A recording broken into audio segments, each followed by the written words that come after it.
Okay, then let's get stuck into the Bellew of the Weeks for episode 413, shall we? Rob's still with us, Andy, Matty, and Ozzy. Oh, what should we play? It's always a tough one, isn't it? I tell you what we'll do.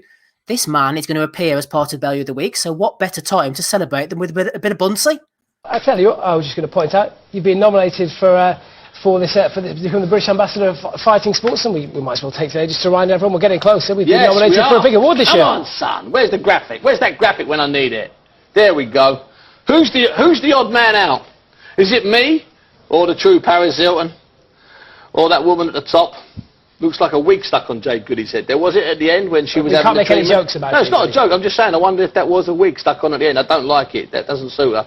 And then the woman who's next to me on my right, the screen's left, I don't even know who she is. Miranda Cosgrove. She is iCarly of Nickelodeon fame. Well, she may be iCarly. Anyway, the four of us are up for an award, Broadcast News Award, on June 18th.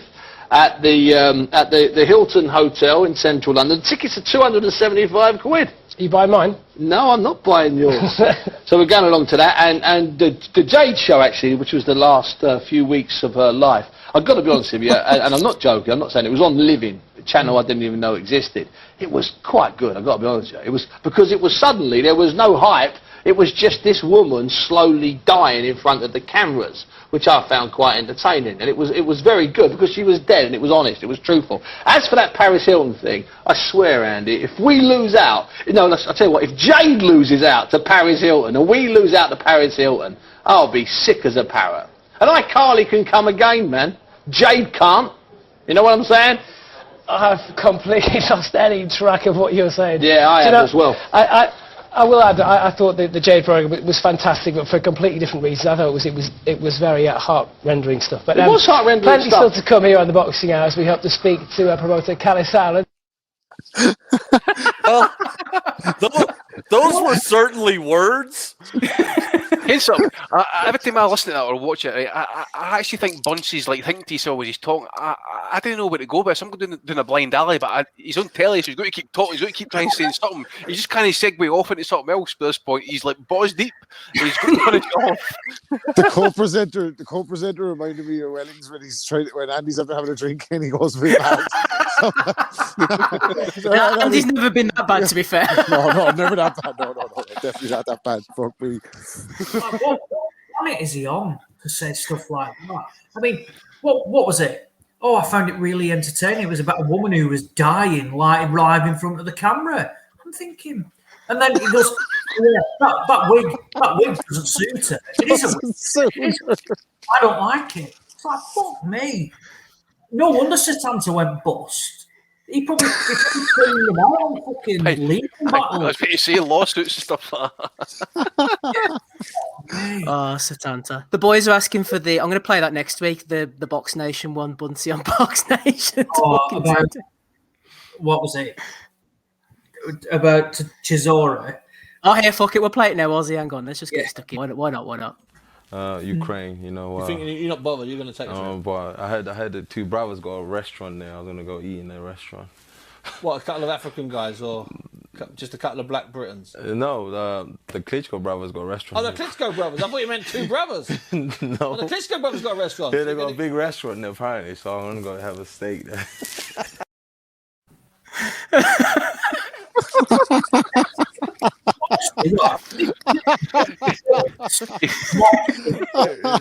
two brothers. Imagine what he says off camera.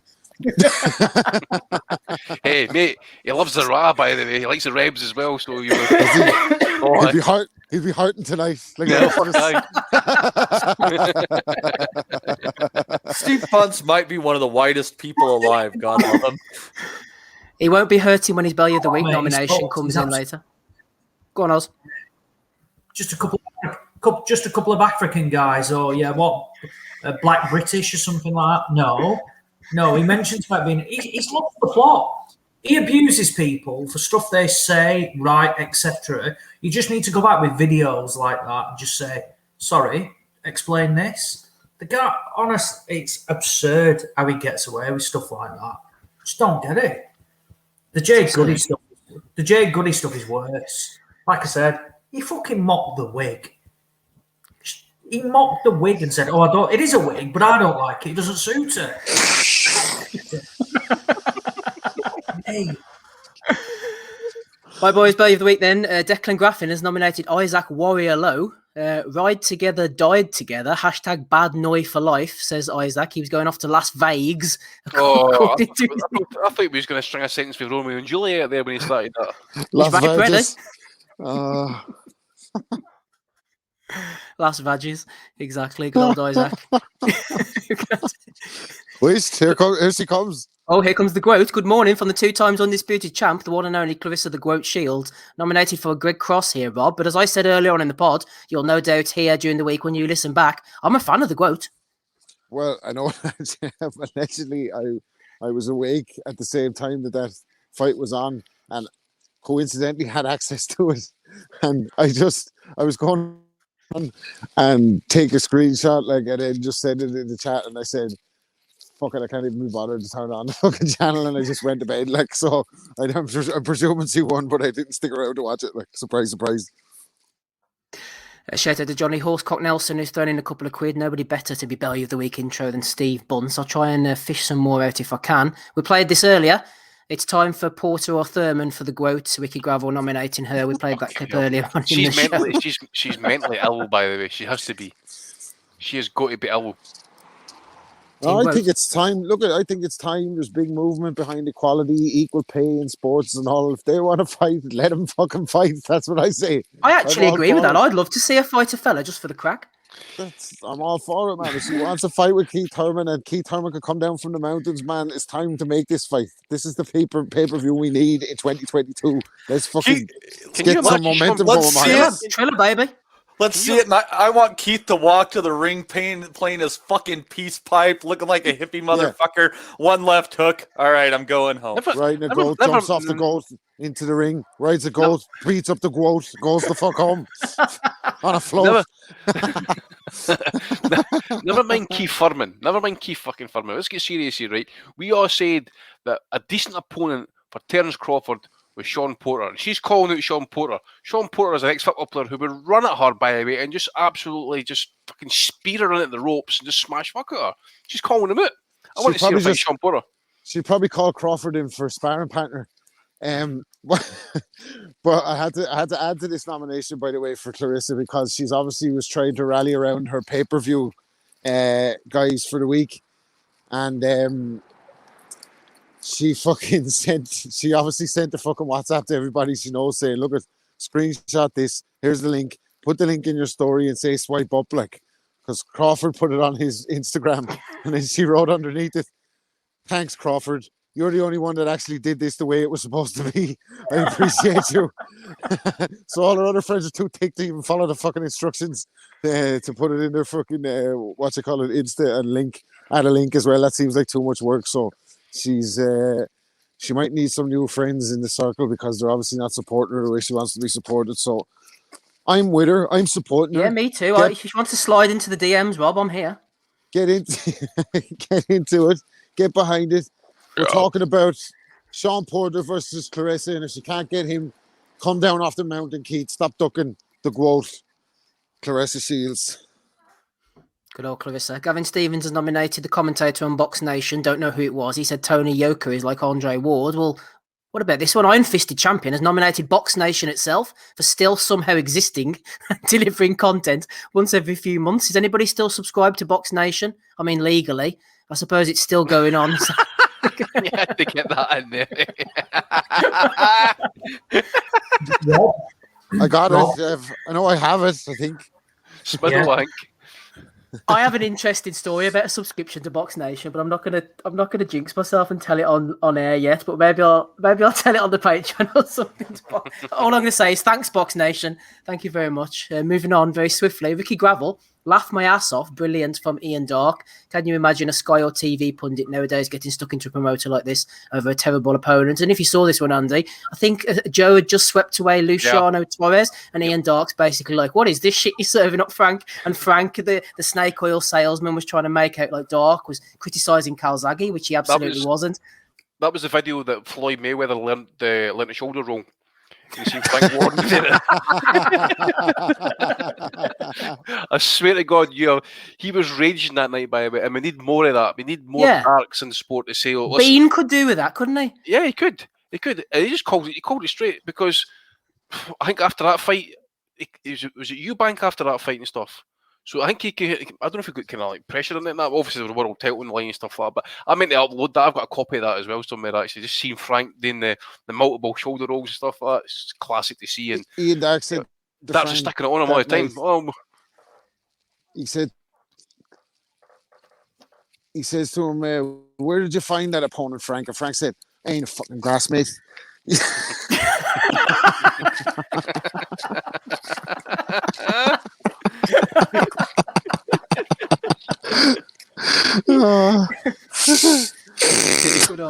Johnny Nelson's asked for us to play the video. Apparently, he's not seen it before. Just go to Ricky Gravel. I didn't cut that one. I'll try and cut it for next week if I remember. A nomination for Tony. I've been keeping quiet on this, says Tony, but massively.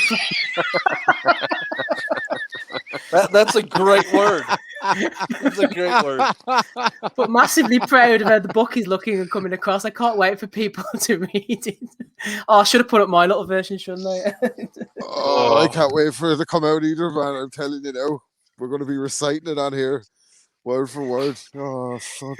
Can't wait to see some of this. We should do readings. Yeah, I think so time too. with Tony. Sorry, story time with Anthony, sorry. Can you imagine some of the tripe that's going to be in this book, man? I can't wait for it to come out. Oh, man, how you never swallowed it or turned yellow and stuff like that, you know? Anthony is looking more and more like the fat Hawaiian who played the cover of Somewhere Over the Rainbow every day.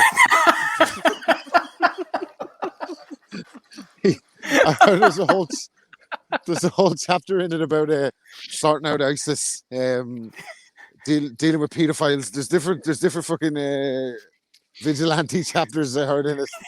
It's and there's a workout chapter, and there's a chapter about the time he was on Catchphrase, and there was a chapter as well about the time he opened up a Papa John's restaurant, and then there's a chapter about his podcast, and then there's a chapter about his SAS show. And then there's a chapter about how he just wants to be left alone. So it's going to be good stuff. No chapter on when he was on Soccer AM or when he turned up with Eddie to do the Tale of Tape podcast. I assume the message in the chapter about having his own Papa John's will be very similar to a chapter in a book about a cokehead describing why they can't sell drugs. Well, ironically enough, Matty, the Papa John's joke, wasn't he at the opening of a Papa John's while slagging off David Hay for turning up at the opening of an envelope? I think it was Dave the Hater Lowback fished that one out years ago. So the irony is not lost on old Tony. We'll move on anyway and leave him where he is. He's a good front runner. Jamie O'Hara, former Wolves star, talking shit about boxing apparently. Tom Starkey has nominated him. Boxing has turned into an embarrassment. He's only just realised this, O'Hara. All about who can get most viewers and most money and talk the most nonsense. Bring back Tony Bellew and Ricky Hatton, David Hay and Lennox Lewis. The only person worth listening to is Tyson Fury. Nomination from Tom Starkey for that one. William McNamara has nominated the cruiserweight belt on this event in Melbourne between Khalid Baker and Hayden Wright was scratched yesterday, Rob, when Wright missed weight by 20 kilograms. I tell you what, get this fella down to Bridgeweight, man, a mere 20 kilograms. You give it out advice. Go ahead, Rob. Did he know? No, did someone just wake him up that morning and say get there? Losing Rob there, but I'm sure he's patting Mr. Wright on the back for his great attempt at trying to make weight. Here's a nomination again for the Groat. Oh, God, Andy, they can't leave her alone. Ricky Gravel nominated the Groat here, talking, through the medium of Michael Benson. Clarissa Shields, no matter what boxer comes along, nobody can get in front of Muhammad Ali. That's how I feel about myself. Muhammad Ali is first. Clarissa Shields is second. I'm the greatest woman of all time. 98% of men in the world can't beat me. Yeah. Ray Robinson and Archie Moore. I'm not going to say too much more on her. I've said enough. She's just, and it's nothing racial and it's nothing to do with women's boxing, but she irritates the shit out of me, man. She really does. And as I say, the day she hangs that L up, man, I will be there to laugh at it. I thought you were going to stop at that L up then, Andy. I thought that's a bit harsh on the Quote. I can see you coming round to Team Quote. Here's Bellew. I've never been knocked out, says Bellew. Never been fully counted out to 10 either. I've knocked many out unconscious, though, and it feels very similar. How's about you? Give it a go, mate. You're welcome to try and be the first man to ever render me completely unconscious. Tony's never been knocked out. Well, which is fair, but she's understand, but it's true enough what he's saying. He didn't get sparked out against Usyk, and he didn't get sparked out against Stevenson. He got stopped on his feet against Stevenson, and he started to rise against Usyk at about 7 or 8 or something like that. So he wasn't sparked, shall we say? Well, if it was, it wasn't for long. So I've got to give him that. Well done, Tony. And Mr. Anderson nominating. Anthony. Oh, sorry. Anthony, Chapter about it in the book as well. Here, so. What he remembers, anyway. Mr. Anderson has nominated this. Carl Froch, is it, looking to fight to smash Jake Paul to bits? And here we are. What could possibly go wrong? 5 Live Boxing, excuse me, with Costello and Bunce. Robert Smith on the British Board of Boxing Control talking about scoring. I've cut this clip for you to have a listen. This is, we wonder why there's so many problems with the scoring. Well, here's Robert Smith clearing it all up for you. I was at dinner with you one night before a big show 2 or 3 years ago with one of your top referees and judges. And he said to me and said to us generally that how he scores a contest is that he breaks up each round into 3 times 1 minute. And I thought that's quite a shrewd way of going about it. Yeah, no, they've all got their own. I think Marcus does that. I think there's a couple of them do something like that. Steve Gray's got an intriguing one. He starts off with imaginary 2 glasses of water, and he tips a little bit over into the next one to make it go higher. And then at the end of the round, which has got the highest amount of water in it, all worked out in his head.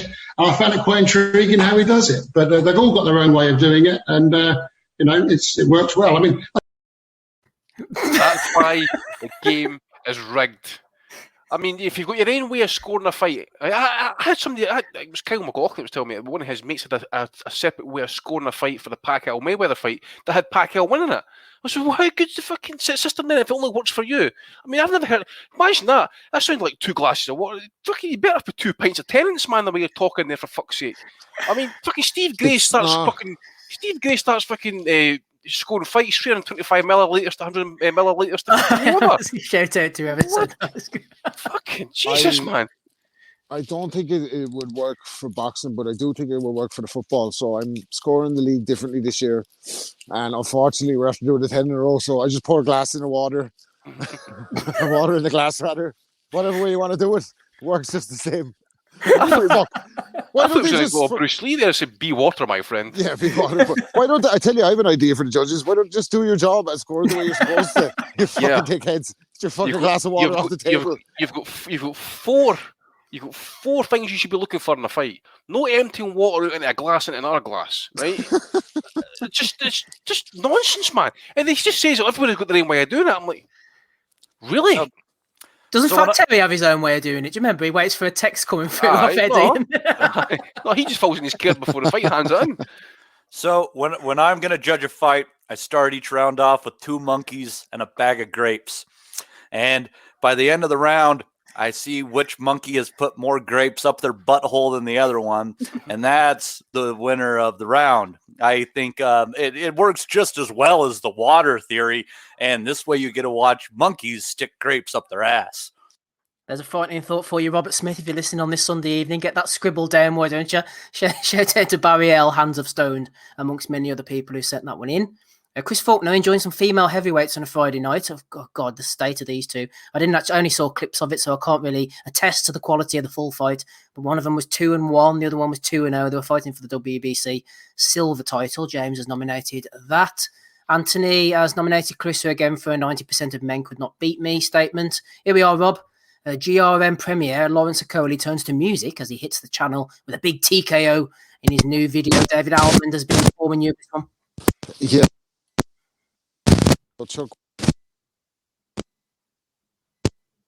Ooh. That sounds like so. A few microphone problems there, Robert? Hey, Rob, I think you need to switch to a different channel. I believe that the Nazis are on your frequency. Oh, it's all going wrong tonight. There we go. There you go. There's planes flying around the place jamming the signal here. I don't know what's going on. Has it got something on the back end? Can you see it? I don't know. I left my glasses inside. I can't quite make it out. Yes, Becky cunt. What was the fucking question? What are we talking about? Lawrence Okoli's rapping. Oh yeah. No, Chuckle says it's not very good, but Chuckle said he wanted to fight me as well. So what does he know? I'll give him what you call it. He wants to do that 185. I can't get down to 185 now. I'll give him 190. I'll meet him there, like, and then I'll put him to sleep. I fell asleep, Chuckle.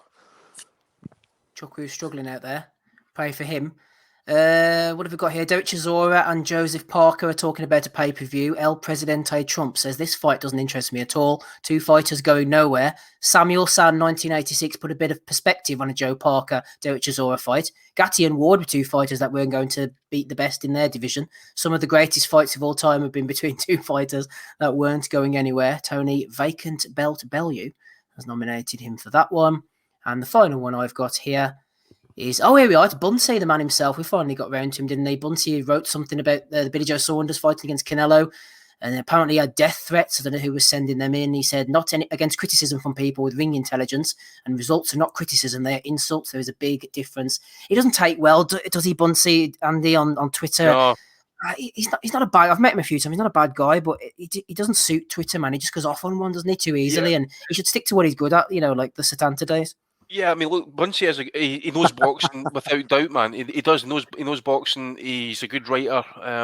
He's an excellent writer. He's just wired. He's just wired up differently, and he's just nuts. You're right about the criticism and stuff like that. If he gets anything on social media and that, he's very, very sensitive, man. I mean, he blocked me for fucking asking how many sugars Colin Murray took in his tea, and Tony Bellew called him out. By the way, that's what he blocked me for. So I've seen numerous things and stuff like he kind of goes off on one and that. For example, remember was it Ben Jacobs? I think it's Ben Jacobs when they broke the story about just literally an hour before the Lebedev Guillermo Jones rematch, and Bunsey went off on one. Seriously, I'm like, dude, are you kidding me? I mean, this guy was wrong. He was wrong. Of course, he was wrong. Ben Jacobs. I know he's got connections in the Latin speaking world and stuff like that, or he can speak Spanish, so he was able to confirm it. And Bunsey came out and he's like, how dare you try and fuck up my job and stuff like that. I'm like, Bunsey, he's breaking the story just now. You're going live in half an hour or whatever it was. Why are you losing the plot here? What happens when Bunsey comes on? Fucking first 30 seconds, fights off. I'm like, shit, dude, why are you giving other people fucking grief? Is it because they took away, because your class is because you're a journalist? I don't know what Ben Jacobs is or whatever and that, but is it because you're a journalist, you got the information, and you wanted to tell it, or are we not allowed to find out for ourselves and then report it ourselves or whatever, that, or because we do it across Twitter and Twitter's a shithouse and stuff like that? I don't know, man. He's just he's old school. He's got his own ways of thinking and doing things and stuff like that. But he has got that sensitivity, shall we say? Well, and Bunce, I mean, he also has a pretty gruff personality on TV, and he's, argumentative and stuff like that. So the kind of interactions people might come to with him on Twitter are going to be very reflective of that. So I don't know why he's expecting anything different. It's just really a reflection of his personality. He was up for award at one point, up against Jade and Miranda, and who was the other one? I can't remember now. Anyway, I don't know if Bunsey ever won that award. Let us move on. That is all the nominations I've got. Any nominations from you for episode 413, Ozzy? No, mate, nothing. Nothing from Ozzy. Matthew? No, sir. Can't beat the quote. Can't beat a quote. Andrew, anything from you? Yeah, I've got one, mate. I should have sent this one to you because this is tremendous when you hear this one. So, Tim Boxell on Twitter and that, he's into his journeyman shows and stuff. So there's this cruiserweight or supposed cruiserweight called Hayden H-Bomb Wright, right? He's 2-3, right? He was meant to fight at cruiserweight against a guy called Khaled Barker, who was 5-0, right? So really, what happened over the course of 24 hours really was that, did you hear this one, by the way? Right? This is how fucked boxing is. That Hayden Wright at cruiserweight, by the way, missed weight, did you hear this, by 44 pounds. Yep, 44 pounds, right? So this guy, Hayden Wright, he was a career heavyweight, right? And he'd fought at 236 pounds and 247 pounds in his last two bouts in 2019.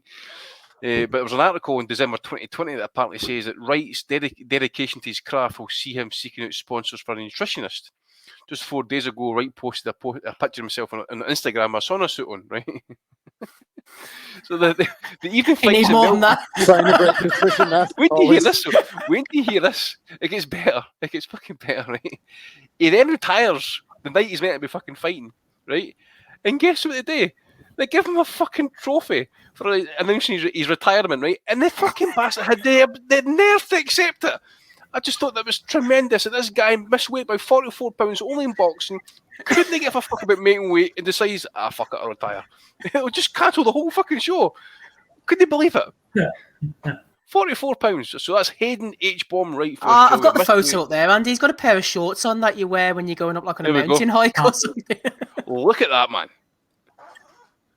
Fucking incredible. Look at the guy taking the weight on his clipboard, man. He can't believe it. Honestly, it's fucking brilliant. I can't believe he won 2 fights.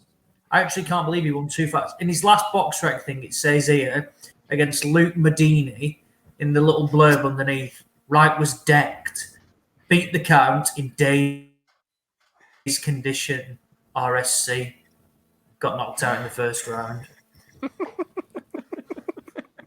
That's it's good. funny, like, like a dad from the pool.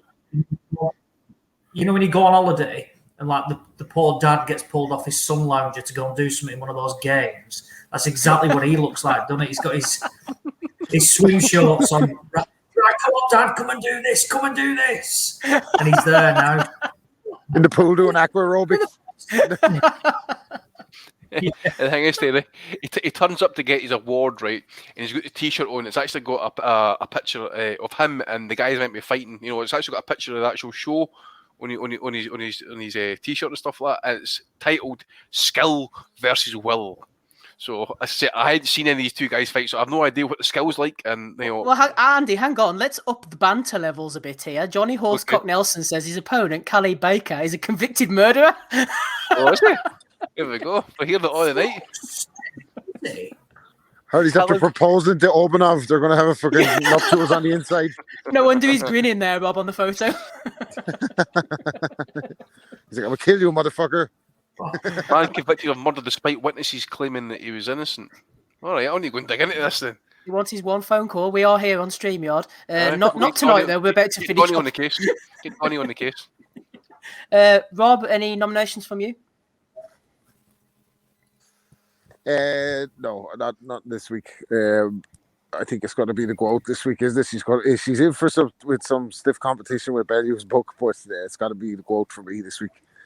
Yep, the GOAT, Bellew and Bunsey are right the front runners. Ames has sent me one here. Poor old Christopher Lovejoy can't get a break. All the groups that he's in on Twitter, he's got these scamming bot accounts after him, trying to get some money off him. Well, if Don King was a scamming bot account, he'd certainly be running after Lovejoy as well. Everybody wants a pound off the poor fellow. I was like, he can't catch a fight, he can't catch a break. He's got the bot accounts after him. I thought he'd retired as well. I thought he'd done a what's it called, a Hayden Wright, and just decided to call it quits while he was at the top. He's retired and faked his own death. I kind of feel bad for calling him a broke ass now. Oh, that was fucked up. Don't feel sorry for him. The fucking mug-side Don King. Reginald Perrin, he's disappearing off. Okay, so the GOAT for Rob. I'm stuck between the GOAT here, Andy, naturally. I like a bit of Bellew. I like a bit of Bunsey. Who are you going for? I'm going to go for Hayden Wright, mate. I've got to go for Hayden Wright. That's just 40. I will say it again, in case you missed it, or in case you're Jason Chuckwell and your Wi-Fi is shite. 44 pounds he missed weight. That's 20 kilograms, man. 20 kilos. Do you think it was touch and go before the weigh-in? He's like, you know what? I'm gonna have to get on the treadmill here. The coach is like, come on, Hayden, quickly. Must have been some sauna fucking suit with 4 days to go that he was posted, by the way. Fuck me. Covered in foil like a chicken.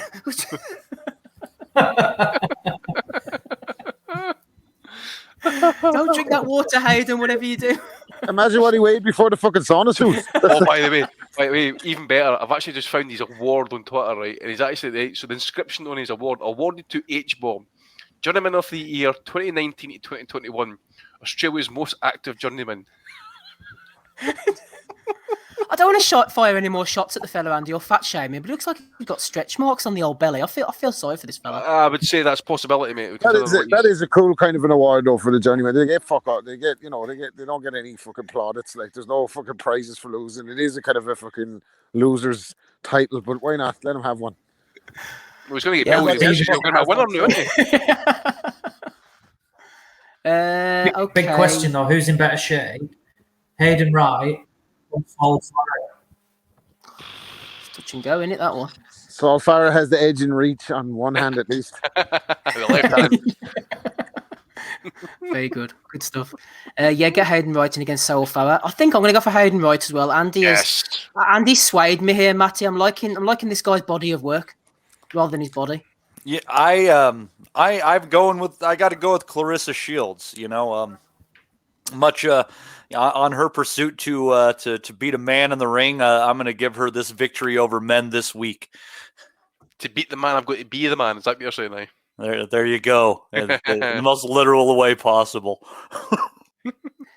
Okay, then we have 2 apiece here, Ozzy. It's riding on you, unless you want to throw someone else into the mix. 2 for the Groat, 2 for Hayden Wright. It's all down to you. That fat bastard Hayden Wright deserves the fucking.